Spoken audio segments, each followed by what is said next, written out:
Good morning. It's time for Two Guys on Sports. I'm Larry Hazer. I'm Dick Olson. Good morning, Larry. Good morning, Dick. And, track and field is what we're going to kind of feature here this morning because the Neillsville boys track team won their fourth straight conference title. That in itself, Larry, is very, you can almost say that's almost like a dynasty. Yeah. And you don't hear any sport in this conference somebody winning 4 in a row, unless it's like a cadet wrestling or something Or like Neillsville Neillsville girls basketball, yeah. But to do it in track and field is pretty awesome. Yeah. So they won their fourth straight. Owen Withey finished second, about 12 points back. And I know in talking with head coach Adam Luchtron, he said that, Owen Withey might be right there, and they were. Yep. And I think it was a few of these individual events where Neillsville, the boys kind of crept up and got that title. Okay, well, you look at the hurdles, both of them. Of course, Aston Schultz all year been steady.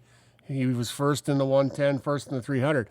But number 2, Landon Comer, that's in both events, and that's 18 points right there, 36 points for Neillsville right there between those two events. Yeah, and that's what I talked with Coach Luchtron about. It's not, you don't always have to just finish first. Yeah, it's those other places that you get points. It's almost like wrestling. Yeah, it's 10 points for first, 8 points for second, all the way down. Right. And then when you start getting 18 points in an individual, wow, that's tremendous. That's almost like 2 wins. Yeah, and you talked about the 300. Yeah, with Schultz, Comer, and Braylon Boyer finished third. Yeah. So they took the top 3 places. And that is called the slam. Yes. And those are the things I think that put them over the top against Owen Withey. Yeah, and then throw in too, Ashton was first in the high jump too. Yeah, he was 6'2", which is excellent effort there. So. And Braylon Boyer, I think, maybe it surprised, maybe not himself, but he took first in the triple jump. First in the triple jump, and then you add in that third in the hurdles. That's a 16-point night for Braylon alone. And then the Warriors first in the 4x100, first in the 4x800. So a lot of healthy finishes for them. I believe Cam Kennedy was third in the long jump, and he was right up there in the 100 and the 200 too, I believe, close. Brody Bergerman taking that 100-meter dash. Yeah, I forgot about Brody. Yeah, young kid there too. Yeah. So it's just a pretty good balanced effort, and that's what it takes to win it, and that's what it's going to take to win a regional too. Or down the line. So. Yeah, you look at you just talk about we're just talking about the 100-meter dash. Yeah. And the top 5 times, Brody Bergman won it with 11.72. Cameron Kennedy was 5th, 11.80. Yeah, that's pretty much a photo finish for 5 like guys. Bang, bang, bang, bang. Looked like the Kentucky Derby, And there was a few races like that. As you look down at some of these times, there were some very close races, even in those relays. Yeah, you bet. So it's a pretty awesome effort that they had there in the East. So. All right, you can go online and check out all the individual performances at cwbradio.com. And the Neillsville girls, kind of, Coach Luchtron thought maybe they could inch maybe up to that top spot, but he figured it would be Loyal. And it was going to be tough for second. And I'm sure when Coach Luchtron looked at the matches, I don't think he thought Addison Wolf from Loyal was going to win 4 events. Yeah, she did very well. Very well. Yeah, first in the 100, first in the 200. First in the 400 and first in the high jump. And quite honestly, Larry, I don't think she gets most of that athletic prowess from the Olsen side of the family. So, hats off to the Wolf side. Yeah, if you don't know, Addison is my niece. So, and very proud to say that. Yeah, so. Yeah, she did very well at the conference meet. And you talk about Schultz and Comer for Neillsville. Sheila Tellock from Loyal. Second in the 100, second in the 200, and first in the pole vault. So that's a big point day there, and that's where Loyal, I think, made their move also. So then you get Summer Smith first in the triple jump, and Molly Zolina second in the triple jump. And then they won the 4x100 and the 4x200 too. So great effort by Loyal. But Kaylee Lawrence first in the long jump, and then she had points, I believe, in the 200 and the 400 too for Neillsville. Gracie Shanegarth placed in the hurdles, and so pretty good effort there. And then Dalen Reich from Kobe, a sophomore, first in the shot put, first in the discus. So she's been up there all year. Pretty good though. Her and the Engel girl from Gilman. Gilman, yes. Kind of 1-2 in the shot put. Yeah, Gilman had some nice finishes too at that. So, so the Clorbell Conference track meets finishing up in the West. it was Bloomer taking first for the girls, and no surprise, Stanley Boyd for the boys. Yeah, Stanley Boyd's been great in the boys. Madden Marr led the way first in the 200 and first in the 400. I see he didn't even run in the 100 this week. I wonder if that matchup with Jed Shader made his thinking for the rest of the season. So, Hey, and I looked at the times in the Western Clover Belt. Yeah. There was a kid from Regis that was 10.99 in the 100. Yeah, And Brody Bergman took first in the East. so 11 something. Yeah, He would have finished seventh in the Seventh, West. yeah, so. That's how fast And those then, times were. Another impressive one on the girls' side for Bloomer, freshman Sierra Hartman Okay. won the 800, 1600, and 3200 Wow. as a freshman. So That's a lot of running for one day. those are and then Becca Sturz, I should say, Becca Sturz from Fall Creek, first in the 100 at 12.38, first in the 200 at 25.57, both new Fall Creek school records. Good for her. And then one of my favorite wrestlers, Izzy Sonntag, first in the 400 and first in the 100 hurdles. So Very good track athlete, too. You betcha. Yeah. So All right, so the conferences are done. Wisconsin Valley Conference, let's Yeah. mention that quick Yep. here. Wausau West won the girls' title, and Stevens Point, I think they've won about 100 titles in a row. oh boy, for the yeah. boys. Yeah, it's both, and it's in the spring, in the fall it's the cross country, and in the spring it's the track. Yeah. They just have both events, and never mind that their baseball team and their softball team are top ranked too this year. So Yeah, they got a good spring season. yeah, going on you over there. bet. So It's Stevens Point. And on Monday, Stratford won both the boys and girls Merriwood Conference not titles. surprising there No. with the athletes they've got going, especially on the boys' side. You know, we talked about Jed Shader, and there's a few other names that we've known from football, and they are just speed demons over there, right? So the track and field regionals are coming up on Monday. Yeah, around marathon the state. at marathon for most of the local schools, I believe. So Yeah, and I had a chance to get just one comment. I asked Coach Luchterhan what he thought about that marathon regional. Haven't looked ahead too much, other than to be not too pleased that Stratford is D3 this year. I thought they were D2 last year. They're right on the bubble as far as enrollment goes, and flip-flop kind of. It is a much more loaded regional than we got to experience last year. So getting kids out of the regional to sectionals will be probably fewer numbers, a little more challenging this year. But the kids that do make it out of the regional should have punchers' chances to continue from there, because the competition at the regional is about as good as it's going to get. Yeah, and he talked to me about that regional a little bit as we were talking before practice the other day. And he said at one time, out of that regional, there was the top 5 times in the 110-meter hurdles in the state out of that regional. It's going to be tough. tough. Yeah, He thought Stratford was a division up. yeah. No But they're dice, no dice. You know, and that tells you a lot about what's going to happen in the sprint events too. The 100 and the 200 And then you got Columbus Catholic there Yeah. for the distance with yeah, the Shears. Yeah, we didn't even mention Isaac Shear at the boys Eastern Clover. He won both the 1600 and the 3200 Yeah. there. So yeah, we forgot to mention him there. So and he's been tough all year. And and then of course you got Loyal there, Connor Genneman in the 800. He's been tough. And then Deegan from Loyal in the 400. So well, I'll tell you what, there's going to be a lot of there's going to be some good athletes stay home from sectionals. Yeah, a top 4 in each event in the regionals advance on to the sectionals, which would be on Thursday of next week at Rosholt. Yeah. Is where the sectional would be. So, Yep, so, yeah, yeah, just- it's kind of like we always said with football when they came out of the small clover belt. Right. You were well tested by the time Yeah. you got to Yeah. the playoffs. Well, coming out of this regional, you're going to be well tested. Yeah, you're going to – I think you'll see some state champions come out of there, possibly, hopefully. Yeah. It's Definitely a lot of podium people. Yeah, you bet.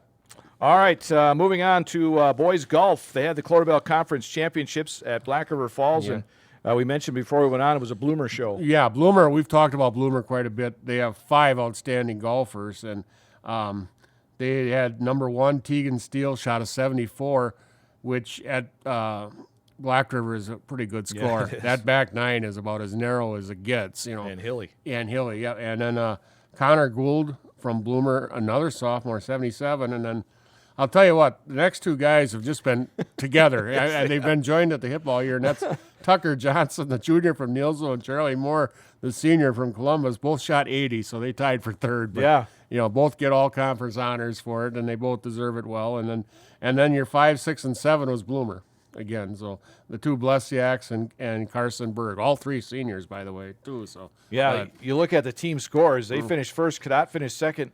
That was like 60 strokes behind. 317 to 376. After that, it's pretty even. Cadott with 376. You go down to Nielsville 425. But Owen Withy was at 399 at 6. McDonald Regis 397. Columbus with a 387.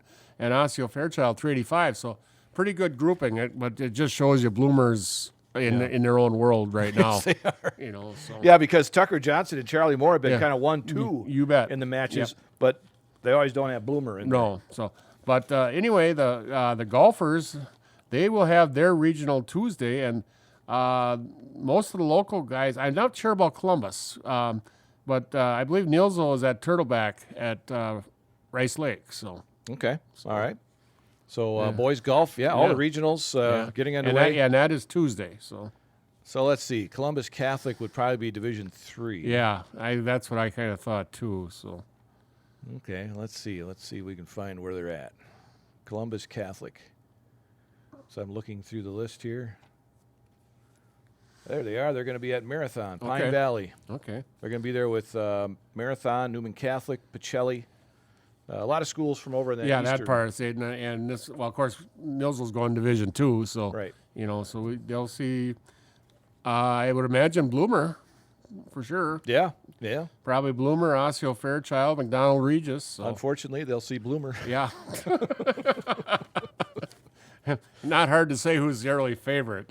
Well, I mean, anywhere. Yeah, anywhere. Yeah, Anywhere Bloomer's involved. because they're going to be dominant at regionals, probably sectionals, and you got to think they're probably in the top 5 in the state with that, with that score, with the scoring they're having. So, but All right, so everything getting underway here Yep. with regionals and sectionals next week for golf and track, and girls softball is actually going to get started tonight. Tonight, Yep. With some first-round games. Nielsville heading over to Nakusa to play an 8-9 game, and that's in Division 3.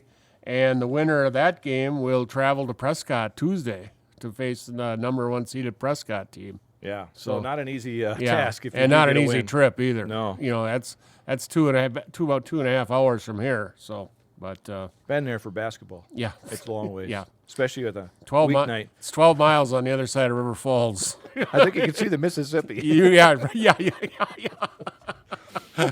Well, by the way, the golf, Nielsville actually is a Division 3, Okay, so they are in the same bracket with Cadott, probably. Cadott, Fall Creek, Okay. Osseo, Owen Withy. yeah, Thorpe. Okay, so they will not see Bloomer then. Yeah, So so okay, they'll bypass Bloomer. the whole world is avoiding Bloomer. So. Some of the other games in first-round matchups for girls softball today in Division 5, Owen Withy is at Plum City, and Alma Center Lincoln is at New Lisbon. Yeah. Not a lot of first-round games. No, not at all. The Owen with the Elmwood Plum City winner goes to Athens on Tuesday, Okay. and then Alma Center Lincoln is a 9, and they're at New Lisbon today with the winner going to Assumption on Tuesday. So Okay, so yeah, they get a little break in between the first and second D4 game. you've got one which was surprising to me is Auburndale hosting the winner of Montello and Necedah. You don't usually see a lot of early games in D4, Right. No. No. But yeah, it looks like D5 Athens is the number 1 seed, Thorpe a number 2 seed, and so we'll see. Pittsville, Columbus got number 3 seed. So Okay, so all right. so- There are some first-round games, believe it or not, in Division 2. okay. But these guys got to travel. I mean, you've got no. Osceola at Black River Falls, Ashland is at Altoona, Okay. and Colby Abbotsford is at Wapaka. Yeah, Osceola to Black River and Ashland to Altoona. That's about the same either way, because you talk about seeing the Mississippi in Prescott. You can see it from Osceola too. I've been to enough wrestling up in Osceola, yes. So girls softball will get their tournament getting underway later today with some first-round games. Baseball action, they're wrapping up the conference season later Loyal, today, weather permitting. Nielsville going up to Loyal later this afternoon, and really, there's a lot on the line when you think about it, Larry. The winner will probably finish second Yep. to Columbus, Yeah. And Nielsel looks like that, watching them a little bit the other night when I could against Loyal the other night, looks like they got their bats going finally. I've told people this is the Neilsville team that I thought would be all year. Yes, yeah. And now they're starting. Well, I guess it's a good time. Good time to do it. It's Yeah. a good time to get hot. Yeah. And they are actually after tonight. They're hosting Cochrane Fountain City on Friday, and then they're going to Stratford on Tuesday. So they're not going to let up playing. So And Stratford is no easy task No. because they handed Pittsville their first loss. the Yes, other they night. did. So and what was the other score I caught? Oh, Rib Lake knocking off Marathon the Yeah. other night. Rib Lake is highly touted in D5. Marathon but 8-7. So Yeah. so Rib Lake is a team to watch at D5. I think. So. I think it just goes to show nobody's unbeatable. Nobody is unbeatable. But I thought I said interesting. I seen in the game the other night is. Coming up through the high school years, Reese McDonald hadn't pitched a lot, but he looks very good out on the mound last night, I thought. So Yeah, he's 3-0 on the season now. Yep. So And the bats are getting, like you said. Yeah. And one of the guys the other night, Gavin Barth, was Yeah. hitting number 9, Yeah. and he had 4 RBIs and 2 hits. Yeah, he had a couple of nice hits last Tuesday night also. So he's everybody in the whole lineup is starting to and swing the bat that's a better. big thing too. Yeah. And hopefully it goes on.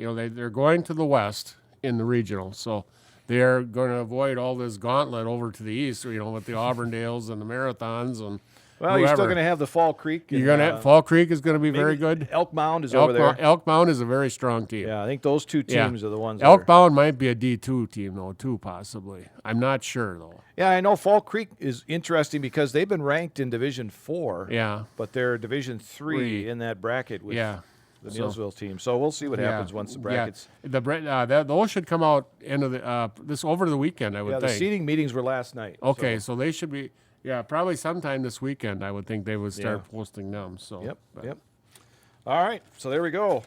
Getting into tournament time for Yeah. spring sports. And the weather finally turned for us too. Yeah, it's finally kind of looking Yeah, it like feels spring. like baseball Yeah, and right. softball Yeah, weather. So yeah. so Well, hopefully it straightens out because graduation is already coming up next week. well, so- Spencer graduates this Sunday. Really? Saturday. Oh, wow, okay. Yeah, so they have been a school that has always been the week ahead. Oh, that's right, that's right, yep. But then the majority of them go over Memorial Day weekend, and hopefully that's a nice weekend. So I heard Stanley Boyd, when we played them in 14U, I believe it was a couple of weeks ago. they were done last week. They were done last week Yeah, already. because we played Stanley Boyd last Saturday up in Willard, and one of the coaches was a mother, and we were in the first base dugout, and she was coaching first base, and she goes, it's going to be a long summer. She goes, those kids got out of school, and she goes, first of all those groceries, extra groceries, I That's gotta right, buy it. yeah. And she goes, what am I gonna do with them? I said, well, just keep them playing baseball. Yeah, that's right. all There I you can go. do. Yeah, because they have some construction, I think, on their Yep, school. or yes, they something do. that They have Yep. to get done. Yeah, so they were all done last Friday. It was Yeah. their last day. Yeah. So. Well, good for them. Not good for the parents, maybe. No. All right, let's get into where are they now. here Okay, on the Larry, show. speaking of Marathon High School, I'm going up there to talk about Vince Dinkel. And Vince was a 2013 graduate of Marathon High School. Vince was a 3-year letter winner on the Red Raider football team. His sophomore year, Marathon was 4-5. Vince, playing receiver, had 11 receptions for 202 yards and was named first team all-conference on offense in the Merriwood Conference. His junior year, the Red Raiders were 6-5 on the season, qualifying for the WI Division VI playoffs, where they would lose to Spring Valley in Level 2. Vince on the season had 49 receptions for 599 yards and 10 touchdowns. He was a first-team selection on the Merriwood All-Conference team and was also named to the Channel 7 All-Star team. His senior year, the Red Raiders were 7-3 on the season, qualifying for the WIAA Division V playoffs, where they were defeated by Amherst in Level 2. Vince had 41 receptions for 847 yards, which is a 20.7 per catch, and 10 touchdowns. On defense, as a defensive back, he had 72 tackles, 5 interceptions, and 1 fumble recovery. He was first-team all-conference on offense and was Merriwood Offensive Player of the Year, and he was also a first-team selection on defense in the Merriwood. He was a Channel 7 All-Star on offense and an honorable mention on the All-State team, and was also selected to play in the Wisconsin football coach's All-Star game. In the winter, Vince was a 3-year letter winner on the Marathon basketball team. His sophomore year, the Red Raiders were 27-1. They were co-champs in the Marewood South, regional and sectional champions, qualifying for the WI Division IV state tournament, where they defeated Oostburg 68-50 in the semis. Vince scored 9 points and had 3 rebounds in that game. In the D4 championship game, they would defeat Grantsburg 52-43 to win the D4 title. Vince had 4 points in that game. His junior year, Marathon on the season was 16-8 on the season, losing to Stratford in the regionals. Vince averaged 14.1 points per game and was a second-team selection in the Marewood South All-Conference team. His senior year, the Red Raiders were 19-5 on the season, losing to Auburndale in the regional finals. Vince averaged 10.6 points and 7.6 rebounds and was a second-team selection on the Marewood South All-Conference team. In the spring, Vince was a 2-year letter winner on the Marathon baseball team. His junior year, the Red Raiders were 19-5. They were Marewood South and overall Marewood champs, losing to Athens in the regionals. Vince batted .288 with 16 RBIs on the season and was named honorable mention on the Marewood South All-Conference team. His senior year, Marathon was 14-3, winning the Marewood South championship before losing to Athens in the regionals. Vince batted .278 with 11 RBIs and was selected honorable mention on the Marewood South All-Conference team. After graduation, Vince earned an athletic scholarship to play football at NCAA Division II Bemidji State. His freshman year, the Beavers were 3-8 on the season. Vince had 5 receptions for 115 yards and 1 touchdown. On special teams, he had 3 tackles and a blocked extra point. His sophomore year, Bemidji was 3-8. Vince had 5 receptions for 48 yards on the season. His junior year, the Beavers were 7-4 on the season. Vince had 26 receptions for 387 yards and 5 touchdowns on the season and was named to the Northern States Intercollegiate Conference second-team all-conference team.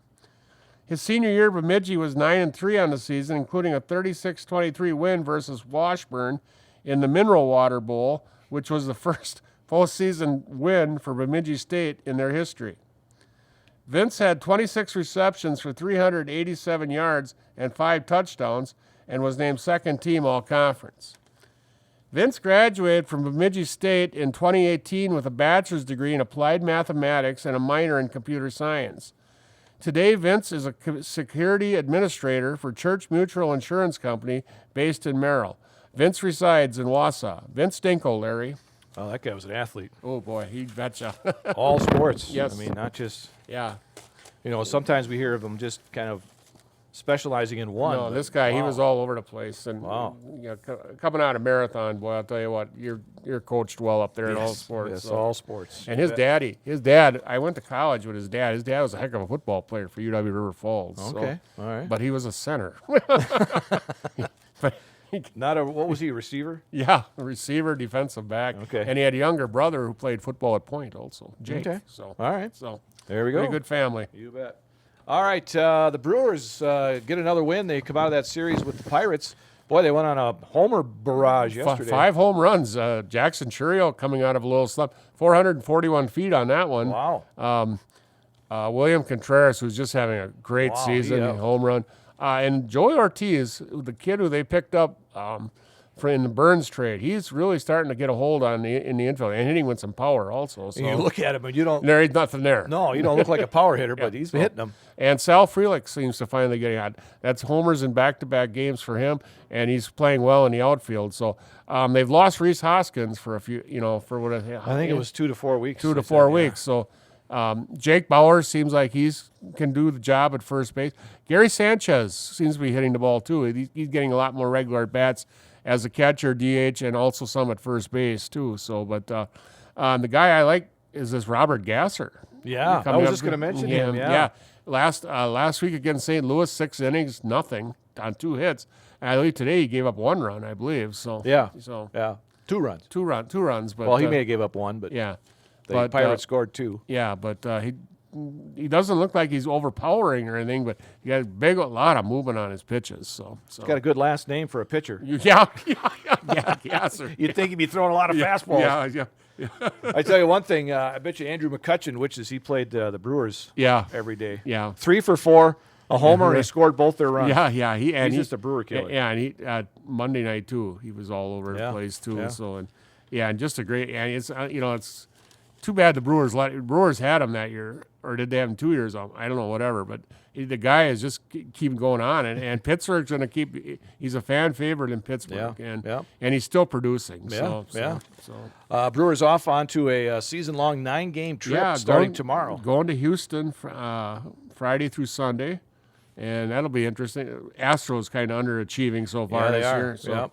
And then going to Miami Monday through Wednesday, and then next weekend heading to Fenway Park against the Boston Red Sox. So. Yeah, then they come back home on Memorial Day. Yeah, they have a 4-game series with the Cubs. That'll be big. Right now they're sitting about 2 games in front of the Cubs right now. So, yeah, and those division games are important. They just went through a 5-2 against the Cardinals and the Pirates. So.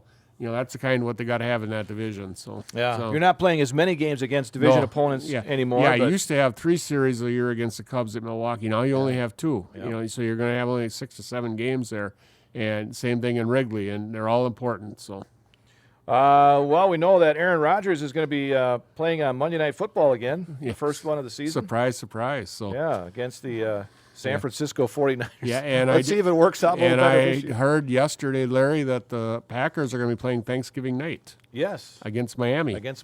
Thanksgiving night. Yeah. So that'll be. Hopefully, I can stay awake after eating turkey. Oh, that's a tough one. I said usually the afternoon game at Dallas I cancel. I can't make it through that one either. Yeah.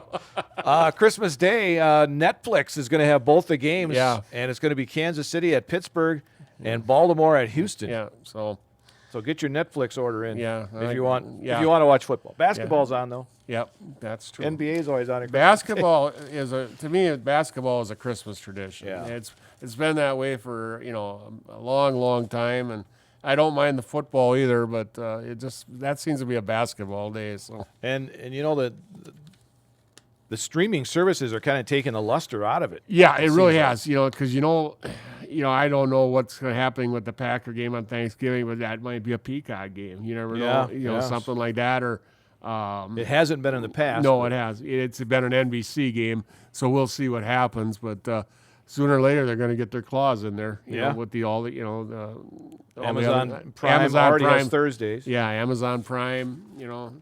Peacock's going to come in there. It's just a rotten fact of life. Right. Everybody wants their money. One of these days, Paramount Plus probably is going to get their jaws in there too. So it's interesting. The Jacksonville Jaguars are going to play back-to-back games in London again. Yeah, that's interesting. For the second season in a row. So I would assume it's a home game and an away game. They play the Bears. Yeah. October 13th, and then they play the Patriots October 20th. So. I don't know who the advantage is. I guess it would probably be to the Jaguars. I think it is because you're not. They're there. At least the second game. Right. They've already been there. They're not going to be traveling. The first game I think is pretty even, but the second game I would think they would have a distinct advantage from being over there. One of the highlights of the 2024 college football season is Big Ten moving to CBS Sports. Yep. On that 2:30 slot. Yep. Let's see how much time we got. We got time for another note here. That did you hear the Astros? Ronel Blanco got suspended 10 days. Stuff in his glove, I believe. Huh? Yeah, they stopped the game. Yeah. And checked his glove. Yeah. And I don't know if it was the other team that wanted it checked or what happened. So something was showing up somewhere. So they hung on to the glove for the rest of the game, and then they tested it. And 10 games, and you never know. Maybe more coming down the line, possibly. That's not what Houston wanted. No, absolutely not. They've had problems already. Yeah. It's a good thing for Brewers. Yeah, right. You don't have to see him during the series. One golf note. PGA's championship is this weekend at Vahalia in Louisville, Kentucky. And I guess I'm kind of interested. Scotty Scheffler won the Masters, Larry. And this now is the second leg of their what they consider their Grand Slam. And let's see. He's favored. I'd love to see it. And then in June, of course, they'll have the U.S. Open. And in July, the British Open. So I'll tell you what, it's been a long time since I've thought there was a guy that maybe have a chance to do it because I think he's playing. He just week in, week out, he is just so consistent. So congratulations to all the seniors a week earlier, all the other area seniors. Yes. One other note, we gave away some scholarships at the school in Neillsville yesterday, and there was a special award given to 2 guys in the senior class, golden calculators they call them, because they had straight A's in every math class through the 4 years of high school. Wow, that's impressive. Yeah. Yeah, it's I couldn't get straight A's in general math. yeah. I did one. I think one easy one my senior year, but I think I had somebody doing my homework. But That's Two Guys on Sports. I'm Larry Hazer. I'm Dick Olson. Talk to you next week.